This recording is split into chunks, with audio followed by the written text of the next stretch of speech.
మనకు రాష్ట్రంలో అధికారం వచ్చింది. అధికారం మీద మనకు ఇబ్బంది లేదు. 10 ఏళ్ళు మనమే ఉంటాం. వాడో వీడో అదైతుంది ఇదైతుంది అంటుండు. నేను అడుగుతున్న మా కార్యకర్తల్ని, మీ రక్తాన్ని చెమటగా మార్చి దారబోసి భుజాలు కాయలు కాసేలా జెండాలు మోసి వీళ్ళందరిని ఎమ్మెల్యేలు గెలిపించారు.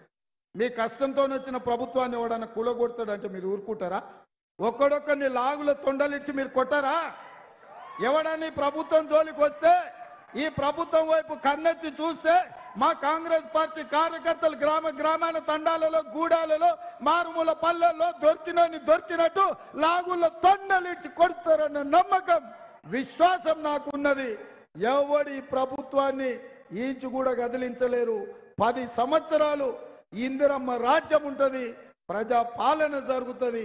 ఇచ్చిన 6 గ్యారెంటీలను అమలు చేసే బాధ్యత మాది అని చెప్పి నేను మిత్రులకు తెలియజేస్తున్నా. అందుకే మిత్రులారా, ఇవాళ బీజేపీ మాటకు మేము అంత చేసినాం మేము ఇంత చేసినాం అంటుండు. నేను అడుగుతున్నా, నేను చూపిస్తున్నా. ఒకసారి మా వంశీ తీసుకుంటాడు, అది మా లక్ష్మణ కూడా తీసుకోమని కోరుకుంటున్నా. ఇట్రా